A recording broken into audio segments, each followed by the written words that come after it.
नमस्कार। आज 20 फरवरी है, दिन गुरुवार। आइए जानते हैं बिहार की 30 फटाफट बड़ी खबरों को।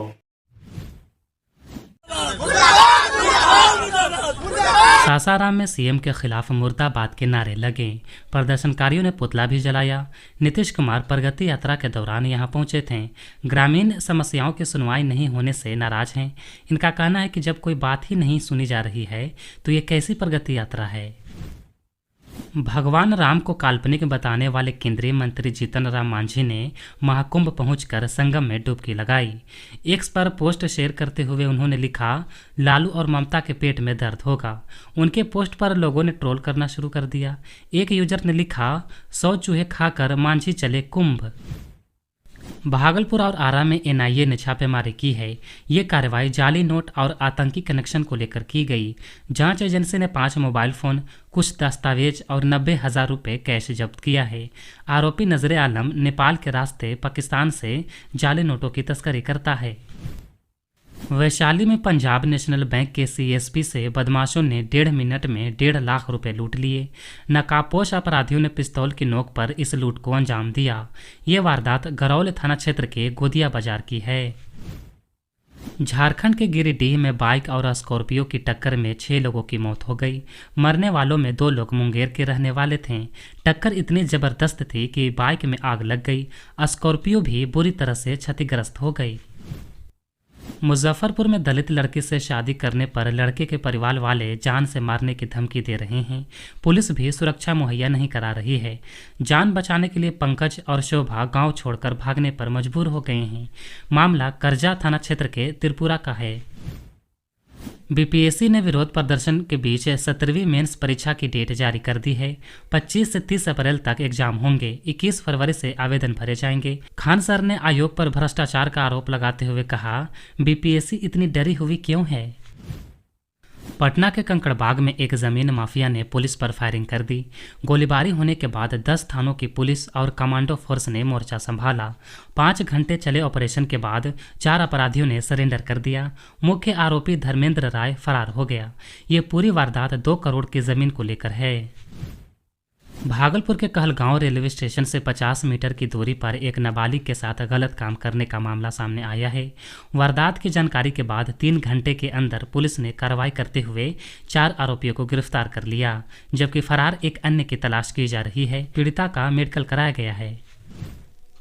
पटना, दानापुर, पाटलिपुत्र और राजेंद्र नगर टर्मिनल, इन सभी स्टेशनों पर महाकुंभ जाने वाले यात्रियों की भारी भीड़ पहुंच रही है। हालात संभालने के लिए आरपीएफ, जीआरपी और बिहार पुलिस के जवानों समेत मजिस्ट्रेट के 3 शिफ्ट में ड्यूटी लगाई गई है। बिहार लघु उद्यमी योजना के तहत बेरोजगार युवाओं को स्वरोजगार के लिए 2 लाख रुपए तक का लोन मिलेगा। इस योजना से युवा अपना व्यवसाय शुरू कर सकेंगे और पलायन पर रोक लगेगी। 18 से 50 आयु वर्ग के सभी वर्गों के लोग इस योजना का लाभ उठा सकते हैं। आवेदन 19 फरवरी से 5 मार्च तक ऑनलाइन किए जा सकते हैं। बिहार के मुख्यमंत्री नीतीश कुमार ने मंगलवार को कैमूर जिले में मेडिकल कॉलेज और अस्पताल खोलने की घोषणा की। यह बिहार का 20वां मेडिकल कॉलेज होगा। इससे क्षेत्र के लोगों को बेहतर स्वास्थ्य सुविधाएं मिलेंगी। गया पुलिस ने एक बड़ी सफलता हासिल करते हुए कुख्यात अपराधी सतीश मंडल उर्फ बाबा को 2 अन्य साथियों के साथ गिरफ्तार कर लिया है। सतीश पर 50,000 रुपये का इनाम था और वो लूट डकैती की योजना बना रहा था। पुलिस ने उसके पास से एक देसी कट्टा, 12 बोर की बंदूक, 3 कारतूस और 1,900 रुपये बरामद किए हैं। बिहार में वर्ष 2020 से अब तक करीब 4 साल के दौरान करीब 24,000 बच्चे लापता हुए हैं। इसमें से करीब 12,600 बच्चों को पुलिस ने सही सलामत बरामद कर लिया है, जबकि करीब 12,000 बच्चे अभी भी लापता हैं। केंद्र सरकार ने यह जानकारी सुप्रीम कोर्ट को दी है। केंद्र के हलफनामे में कहा गया है कि देश भर में सबसे अधिक बच्चों के लापता होने की सूचना मध्य प्रदेश से है। प्रयागराज महाकुंभ की आस्था श्रद्धालुओं को किसी भी कठिनाई से नहीं रोक पा रही है। ट्रेनों में भारी भीड़, धक्का मुक्की और लंबी यात्राओं के बावजूद भक्त कुंभ स्नान के लिए उमड़ रहे हैं। पटना जंक्शन सहित कई अन्य स्टेशनों पर आस्था का जन सैलाब देखने को मिल रहा है, जहां लोग किसी भी हाल में प्रयागराज पहुंचने के लिए तत्पर हैं। बिहार से चलने वाली कई ट्रेनों को तकनीकी कारणों एवं भीड़ के चलते कैंसिल कर दिया गया है। इन ट्रेनों में पुरुषोत्तम, बीकानेर, हावड़ा एक्सप्रेस समेत 13 ट्रेनें शामिल हैं। वहीं 10 से अधिक ट्रेनों के रूट बदल दिए गए हैं। रेलवे के इस फैसले के चलते यात्रियों को परेशानी का सामना करना पड़ सकता है। यात्री घर से निकलने से पहले रेलवे की आधिकारिक वेबसाइट पर जरूर देखें। बिहार में 3 दिन बाद एक बार फिर से बारिश टेंशन बढ़ाने वाली है। इस दौरान लोगों से सावधान रहने की अपील की गई है। हालांकि 19 से 22 फरवरी तक मौसम सामान्य रहेगा। इस दौरान लोगों को ठंड से राहत मिलेगी। फिर भी बच्चों और बुजुर्गों को पूरी फरवरी सावधान रहने की ज़रूरत है, क्योंकि तापमान में उतार चढ़ाव स्वास्थ्य पर असर डाल सकता है। बिहार में ज़मीन की सरकारी कीमतें बढ़ाने की तैयारी हो रही है। निबंधन विभाग मिनिमम वैल्यू रजिस्टर MVR में बढ़ोतरी पर विचार कर रहा है। जिला स्तर पर प्रस्ताव मांगे गए हैं, जिनकी समीक्षा मुख्यालय में होगी। राज्य में पिछली बार MVR करीब 8 साल पहले बदला गया था।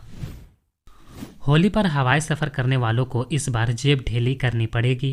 प्रयागराज में महाकुंभ को लेकर पहले ही विमानों के किराए में कई गुना बढ़ोतरी हो गई है। होली को लेकर भी विमानन कंपनियों ने टिकटों के दाम बढ़ा दिए हैं। अभी बुकिंग कराने पर थोड़ी राहत मिल सकती है। हाजीपुर पटना मुख्य मार्ग पर एक CNG बस में अचानक आग लग गई। इस घटना के बाद मौके पर अफरा तफरी मच गई।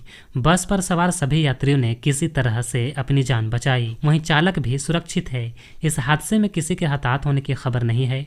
बताया जा रहा है कि बस पूरी तरह से जलकर खाक हो गई है। BPSC 17वीं को लेकर चल रहे विवाद में अब भाजपा प्रवक्ता नीरज कुमार ने खान सर पर आरोप लगाया है। उन्होंने कहा कि खान सर चुनाव लड़ना चाहते हैं, इसलिए अपनी राजनीतिक चमकाने में लगे हुए हैं। उन्होंने आरोप लगाया कि खान सर अभ्यर्थियों के भविष्य के साथ खिलवाड़ कर रहे हैं। बिहार के जमुई जिले में हिंसा के बाद हालात धीरे धीरे सामान्य हो रहे हैं। यहां हिंदू स्वाभिमान मंच के नेताओं पर पथराव के बाद 2 गुटों में काफ़ी झड़प हुई थी। प्रशासन एहतियात के तौर पर बलियाडीह गांव में अभी भी धारा 144 लागू की है। इसके अलावा यहां भारी पुलिस बल की तैनाती भी की गई है। पुलिस यहां हर मूवमेंट पर नज़र रख रही है। पुलिस ने अब तक 10 उपद्रवियों को गिरफ्तार किया है। बिहार के सरकारी स्कूलों और कॉलेजों में अब ट्रॉमा केयर की पढ़ाई होगी। इसके अलावा एक पूरा सिलेबस तैयार किया जाएगा, जिसमें सड़क दुर्घटना के दौरान घायल लोगों की देखभाल और उन्हें समय पर अस्पताल पहुंचाने की प्रक्रिया सिखाई जाएगी। सिलेबस में अलग अलग तरह की दुर्घटनाओं और घायलों के बचाव के तरीकों की विस्तृत जानकारी होगी। बिहार की सभी ग्रामीण सड़कें 30 जून तक गड्ढा मुक्त की जाएंगी। ग्रामीण कार्य विभाग ने इसके लिए योजना बनाई है, जिससे लोगों को बेहतर यातायात सुविधा मिल सके। वित्तीय वर्ष 2025 से 26 में सभी सड़कों के निर्माण, मरम्मत और नवीकरण का कार्य पूरा किया जाएगा। अनुरक्षण अवधि खत्म हो चुकी सड़कों को भी फिर से बनाया जाएगा। बिहार में साइबर ठगी की सक्रियता तेजी से बढ़ रही है। पिछले 3 वर्षों में 50 लाख या उससे अधिक की ठगी के मामले में 25 गुना बढ़ोतरी दर्ज की गई है। 2022 में ऐसे केवल 2 मामले सामने आए थे, जबकि 2024 में ये संख्या बढ़कर 49 हो गई है। विशेषज्ञों के अनुसार डिजिटल अरेस्ट, ऑनलाइन गेमिंग, फर्जी एजेंसियों और बड़ी डील कराने के नाम पर ठगी के नए तरीके सामने आए हैं। इनमें से डिजिटल अरेस्ट के जरिए सबसे अधिक धोखाधड़ी की गई है। साइबर अपराधियों की बढ़ती गतिविधियों को देखते हुए पुलिस और साइबर सेल सतर्कता बढ़ाने में जुटी है।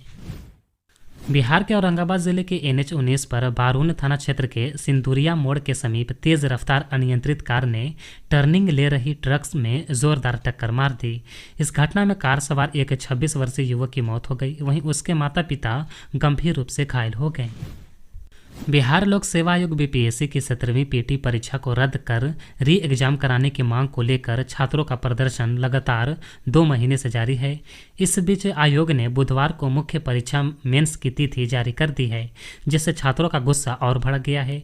मेंस परीक्षा 25 अप्रैल 2025 से 30 अप्रैल 2025 तक पटना के परीक्षा केंद्र पर आयोजित की जाएगी। आवेदन प्रक्रिया 21 फरवरी से शुरू होगी।